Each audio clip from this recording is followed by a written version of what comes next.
Hello, welcome to Board Games with Niramas, and today it's time for a special video here. Well, welcome to the Swedish West Coast as well, because this is where I live, and now I'm going to talk a little bit about the channel here for a while, because we have 5,000 subscribers on the channel, which is great. And yeah, I'm out here, huge horse behind me, and here we have the Swedish West Coast where I love to walk each day, so I wanted to do a little bit of a walking and talking about the channel video, which, you know, walking down memory lane. I'll go from 0 to 5,000 subscribers and tell you the highlights and the memories I have from this time. It's almost been 4 years, and I'm going to walk you through the special moments that I have experienced during this time, and I hope you will enjoy it. So let's get started walking.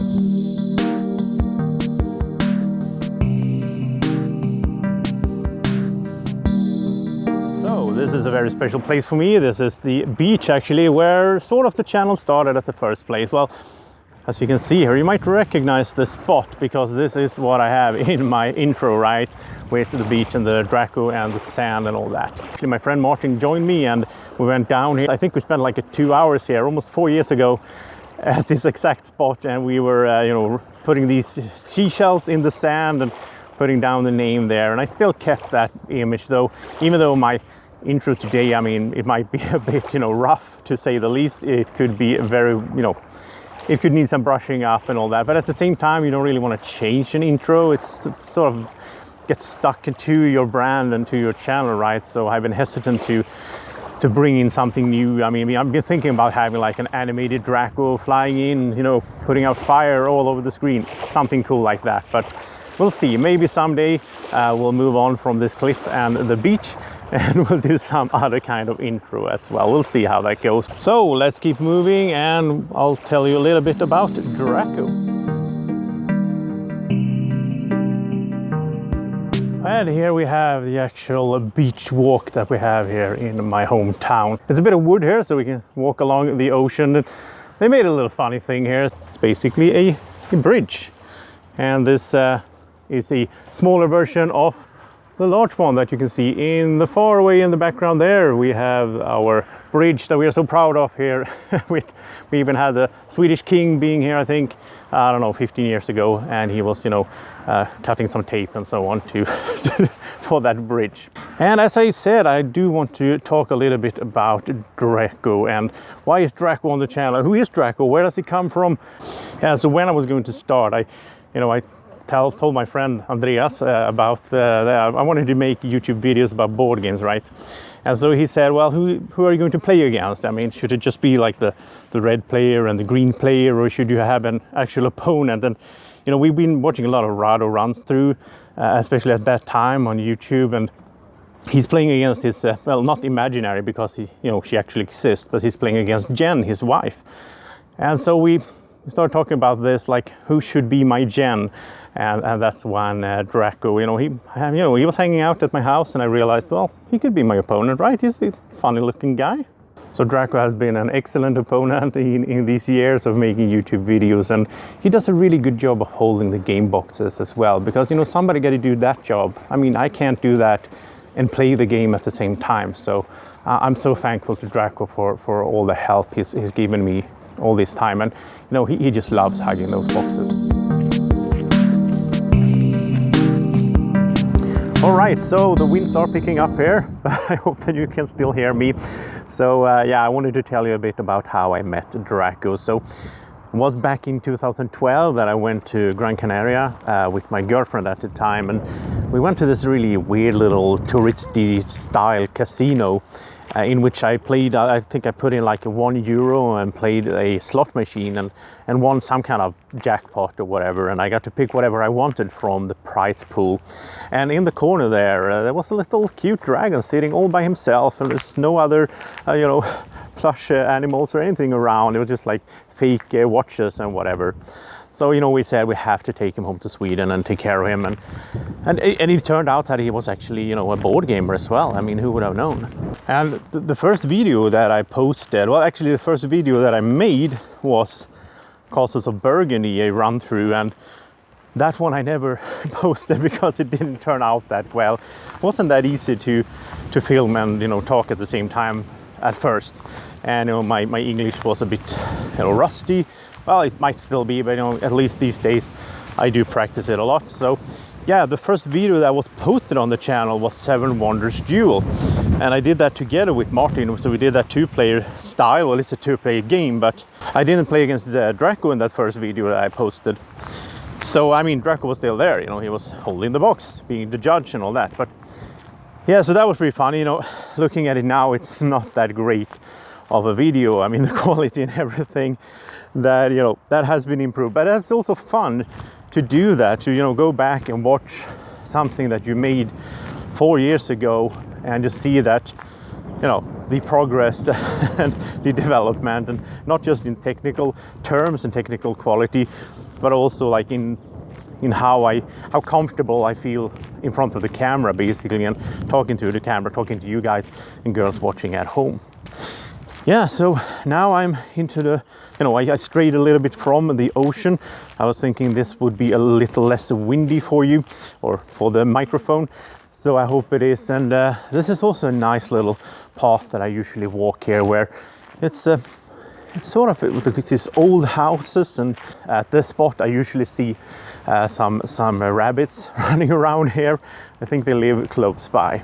Then in 2017, there was the Alara Games, the local game store opened up in the city next to my home city, and so that was a big change for me, because before that I had been playing a lot, of course, with friends, had some gaming groups and all that, and I did my YouTube channel, but as they opened up, that was a whole new area to play board games and meet new people and discover new games, and spreading the channel as well, obviously.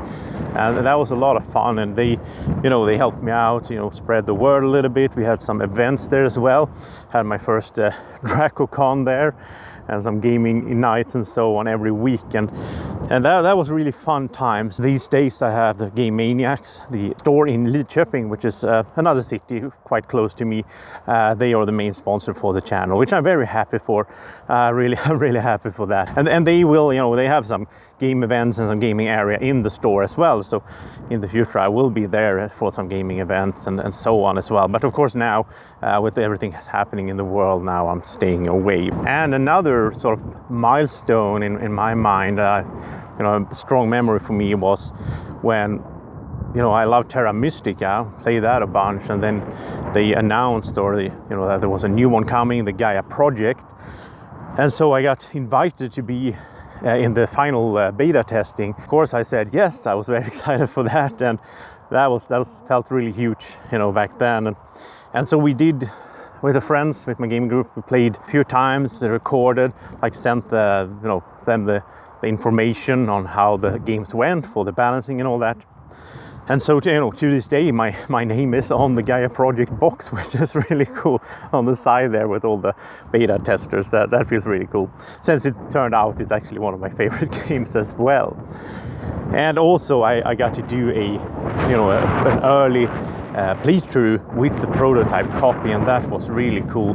That was the first prototype of a game that I filmed on the channel. I think it was the summer 2017. And yeah, that was so exciting, and the video went well, and that was a big thing for me. And right around the same time, I also started doing my solo playthroughs of Terraforming Mars, which was already back then was my up there with my favorite games as well. I really enjoyed it, and I also started seeing that, well, first of all, it's fun to play solo in board games, but it also was a lot of interest on YouTube for that kind of video, solo playthroughs, and I really enjoy doing them in front of the camera. I still do with all kinds of games, and especially in live streams. I think that's really fun, where I can interact with the viewers and get feedback in the live chat and so on. So that's something I will absolutely keep on doing, and I really enjoy it. And then when we entered 2018, a lot of things happened. That was a really busy year for the channel and for me personally as well, with a lot of new games, a lot of videos made and so on. And well, one big thing there was in May I did my first Kickstarter ever for the channel, and that was very nervous. It was also very interesting, very an interesting experience. From the start, I've been studying, I've been working part-time, and I can't really, you know, put that much money from my own pocket into everything I want to do for the channel, right? So that was like I needed some funds, I needed support, and it was also a very fun event, and it turned out really good. My journey to Essenspiel in Germany later on that year was funded, and I'm gonna talk about that soon as well. But first of all, I do want to mention one big thing for me there, one memory that really sticks with me is these Draco glass meeples that I contacted Jennifer Ham, that I talked about earlier, as well, since, you know, Draco sort of is my gen and all of that story. And, you know, the actual Jennifer Ham is a glass artist and board gamer, so she makes these really lovely little glass meeples and figures for board games, but for, you know, collecting and other things as well. Yeah, so I contacted her and I asked her, you know, is it possible, could you make a glass Draco? That would be so cool. And, you know, she actually did, and they turned out really nice. And also I should mention that, you know, last year, 2019, they were back again for the Kickstarter, but this time with another tummy color. So they're gonna have a different tummy color each year. And this year, I should also say that there hasn't been a Kickstarter yet, because, you know, of everything that happened in the world. And I am going to, I mean, there's no Essenspiel in Germany, right? But something else has come up. I really need a better computer for editing and doing live streams, so I will do a Kickstarter campaign later on this year, where again I will ask you to help me out to improve the video quality and the streams and all that. That's coming later. Now let's talk a little bit about that Essenspiel. The first time I was at Essenspiel, that was huge for me. Me and my friends, 3 friends, we decided to drive down there, which in hindsight, I don't know if that was the best idea. I mean, I was in bad shape. I mean, I've been in bad shape all up until just a few months ago, when I started, you know, actually taking care of myself. When we did that long, it was 12-hour drive, that was exhausting in some ways. I mean, mostly mental, of course, but it wasn't a comfortable situation to drive down there like that, and then, you know, live together with these guys and have the full days just walking around, so much things happening, so many people to talk to, and it just drained me totally. And I learned a lot from that first visit, even though we were only there for 3 days. I mean, last year I was there for 5 days, and I wasn't even nearly as exhausted, because, you know, I took better care of myself, made sure that I slept better and all that.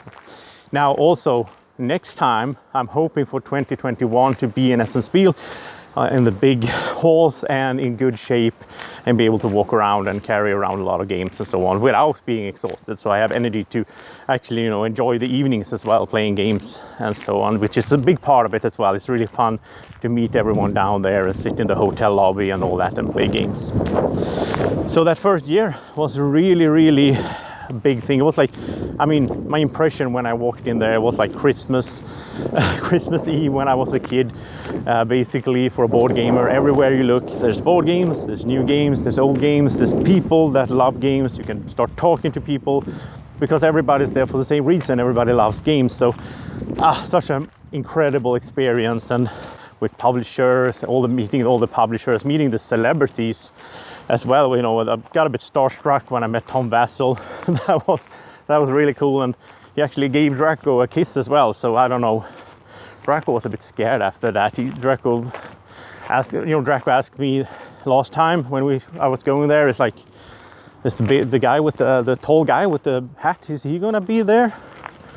And I was like, yeah, he's probably gonna be there. And Draco also didn't want to go to Germany last year, so I think he got a little bit scared there by Tom. I mean, Tom is a tall guy, so, and he also gave him a kiss. So yeah, but it was so much fun. I had such a good time anyway. And last year, I'm just gonna jump over to that since we're already in on the Essenspiel track, right? Makes sense to keep talking about it. So last year, I had also in some ways a weird experience, because I booked a hotel that turned out that, you know, it was so cheap. So I was like, oh, it's a cheap hotel because I did the Kickstarter last year as well. I got the funds, traveled down by airplane by myself, and then the hotel turned out it was like in an industrial area, which I didn't realize at first. There was no subway nearby. There was no way to commute over to the Essensbil fair, which was quite far away as well. So I had to go by taxi every day, which also turned out to be a lot more expensive than I might have thought. So yeah, that was weird. And I was thinking that, well, for sure there's going to be other people in that same hotel that are there because they want to go to the Spiel, the Spielmesse. That's the big thing in Essen at that time of year, right? So in the breakfast, I went through the breakfast room in the hotel. I asked everyone, like, "Oh, are you here for the Essen Spiel?" And people were like, no, we're watching football over in Dortmund. so I was thinking I could share a cab, right, with some other people from there, or maybe if they had a car, I can pay them a few euros and get a ride. But that didn't happen. So I mean, it happened one day. It happened one day actually, and that was fun. It was fun meeting those guys that actually were going to the Spiel. But overall, that was an amazing experience as well last year. So many nice meetings, especially. I was at the meetings. I did live streams as well. There's a lot of live streams on the channel. You can still go watch those. I went to this event where Alea had a 20th birthday, and I got to meet Stefan Feld and a lot of other people, like no pun included, and Ted Olfpack, and yeah, a lot of people. I can't even recall everyone right on top of my head, but it was such a great time. Martin got to take eat as much cake as he wanted from the birthday cake. I think he went there like 3 times. He just kept eating. Yeah, it was a great fun event, and I had a lot of fun in the evenings as well. I had like one evening where I had like a little board games with Niramas event at a hotel in a conference room. And I was so happy to see there was a bunch of people that actually showed up and supported, supporters and fans and viewers since long. Such a good time. And this year I'm a bit sad that there is no going to Germany. I mean, right at this time, right now, I would be, planning everything, and I had the hotel booked. Luckily, I didn't. I could cancel it without having to pay anything. But yeah, I really look forward to next year's Essen Spiel. For me, that is, or I think for a lot of people, that is the big thing. That is the one big thing in the year as a board gamer that you look forward to and are excited about. And the next memory that I want to bring up here is the top 100 games list that I did 2018 as well there, and I also did a new one 2019, and there's a new one coming in a few, I think 2 months or so. I haven't played that many new games though this year. So I don't know. I think I will have to do something a little bit different, because there's no point in doing the same list twice, right? So things have changed. There are some new games in there and some old games that I shifted around, but I think I will make a compromised version. I'll probably do 20 games in each video, talk a little bit less about each game, and then we're just gonna have 5 videos times 20 instead of 10. But anyhow, it is going to, this year as well, just as it did earlier, it's going to end just before Christmas with the top 10 games of all time, where Andreas and Mats will be joining me. That was so fun. First time and the second time we did that, it was just such a good time to do it together with them, and people really like those videos as well. We got a good chat going between us these days. Just some months ago, we actually started a Swedish podcast as well called Snacka Brädspel. So if you understand Swedish, you can look that up if you haven't. And we have a podcast where we talk about board games in a relaxed, friendly way. Just 3 friends sitting around having a good chat. So yeah, that was huge as well with the whole top 100. That felt like a big step for me. And in some ways, that's like a mark, I think, of, when you do that, you feel like, okay, I'm a real board game YouTuber, right? I can make a top 100 list. I played so many games. Then a big step for me was early 2019, when I started using OBS software and started recording everything through my computer. Before that, I used the camera, and I transferred the files to the computer and edited them, and it was such a huge process, and everything had to be edited in post-production with it was such a mess. So I'm so happy since then I've been doing this through the computer. I can put up everything already, scenes and angles and zoom ins, everything I can prepare, and then I'll just film. And especially for live streams, that is awesome, of course. So that I'm really happy for that. I can really recommend that if you're a content creator. Start using. It doesn't have to be OBS, but it's free. I mean, there's other kind of software you can use, like streaming softwares that really help you out. And I still are not using the full potential of the software. Of course, there's a lot of things I could add, like plugins and so on. I'm trying to improve as I go, and the same goes for the editing. And that's actually a funny memory when I think about it as well, because I used to say, like 2 years ago, I used to say that editing was my least favorite part of the whole content creating process. But I must say, these days I actually like the editing. I think it's, you know, relaxing. No, it's not fun, but it's relaxing, and I sit around and there's no stress really, because I just step by step work through the video and, you know, cut out all my blurs and pauses or whatever, and try to improve, like put on some filters, you know, to improve the light if need be, and some audio and all that. And I think, for my taste, I think the video these days are up to good quality now. Not this one, obviously, because I'm using my or my stick hold mobile phone, but you know what I mean. The studio videos are doing good, I think. So yeah, that was good as well. I mean, I went for a long time making content in my kitchen, feeling like I wasn't really doing the best that I could do, because I was not in the perfect environment for it. And then I made the studio room upstairs in my house, and I'm really happy how that turned out.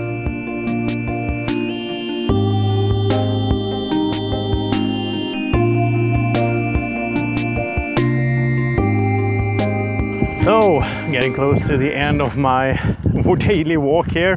I mean, there's been so many people all through these years that I have, you know, gotten to know and met in different, you know, Swedish conventions or Spiel, as I said, and so on. And I'm not going to mention them here, but I just want to say thank you to everyone out there. I really love this community, how including it is. Yeah, so that's something I really appreciate in this hobby that we have. And I think that's something we should be proud of, because, I mean, there's a lot of other gaming communities and so on where it's not that friendly, and it's not that, you know, in video games and so on, it's a whole lot of deal. So oh yeah, I think I am going to stop here. I'm getting, you know, close to ending my walk. And of course, 2020 has been a rough year in many ways, but there's been a bunch of videos made. I had a lot of interesting plays as well, mostly solo plays, obviously, but I discovered some games there, and I got to play some games that I've been wanting to play for a while, like Tainted Grail and so on, that I finally got around to getting a copy of, and Monumental and Roots and so on. So yeah, so much fun stuff out there, so many games, and, you know, this endless hours of fun having with the games that we have already now, but there's more being released obviously this year as well.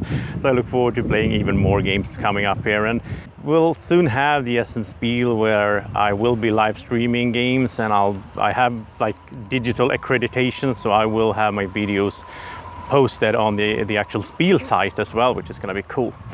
So I look forward to that. And, you know, tomorrow there's going to be more of this 5,000 subscriber celebration weekend going on as well, so check that out. There's going to be a few more videos, and so thank you so much to everyone for, you know, has been following the channel, or if you just discovered the channel, welcome, and thank you for all the support through the years, all the patrons, all the comments and likes and shares of videos, and all the emails I get. I really love those emails when people send me an email and you know, tell me that they you know, they watched some video and they really liked my playthrough or something like that. I really appreciate that a lot. And to everyone who has entered the giveaway, good luck. And if you haven't entered the giveaway, you can check that video. It's on the channel here, and you can see how you can enter a giveaway to win a lot of fun stuff. So thank you so much for watching. I hope you enjoyed this walking down memory lane. It was fun for me to just go back in memory and just, you know, sort that out. What should I be talking about and so on. It's good, fun experience. So thank you to Jonas that suggested this. When I asked my viewers for suggestions on videos to make, he suggested this one, and thank you for that. That was a good idea. So have a great evening or morning, or whenever you're watching. Take care. Bye bye.